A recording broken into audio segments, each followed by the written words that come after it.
October 1998. In a quiet street of Tacoma, a small yellow house stood at the end of the road. Neighbors often said something about that house felt wrong.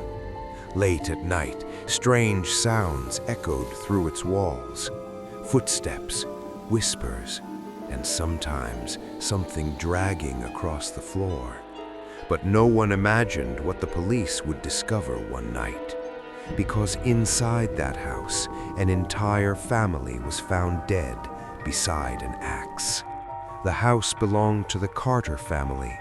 David Carter worked long hours at a lumber yard. His wife Emily stayed home with their two young daughters. Lily was 8 years old and Anna was 6.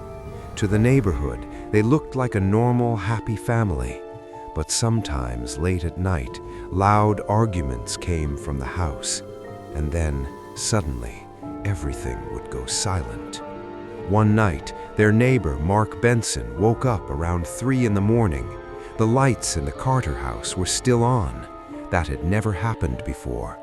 As he looked through his window, he noticed a shadow upstairs. The figure moved slowly across the room, almost like someone dragging something heavy. Mark felt uneasy, but he went back to bed. The next day, the house stayed completely silent. No one saw the Carter family leave their home. By evening, the neighbors became worried. Mark finally called the police. 2 officers arrived and knocked on the door. When there was no answer, they slowly entered the house. Upstairs, they discovered the entire family had been murdered. The shocking news spread quickly across the city. Detectives carefully searched the entire house, but the crime scene made no sense. There were no signs of forced entry. Nothing inside the house had been stolen, and the axe found at the scene had no fingerprints. It was as if the killer had simply vanished. 2 years later, the house was sold to a young couple. Michael and Sarah Lawson moved in, despite its dark history. At first, everything seemed normal inside the house, but after a few weeks, Sarah began hearing footsteps upstairs.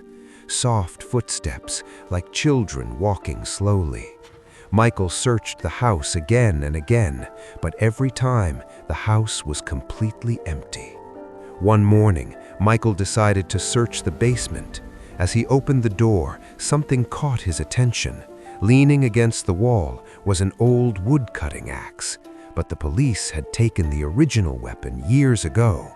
This axe should not have been there. When investigators tested it, they found fingerprints, and those fingerprints belonged to David Carter. Detectives finally uncovered the horrifying truth. David Carter had murdered his entire family that night. Then he ended his own life with the same axe. The case was finally closed after years of mystery, but the strange stories about the house never stopped. Even today in Tacoma, people report seeing a shadow upstairs. A man standing in the window, holding an axe.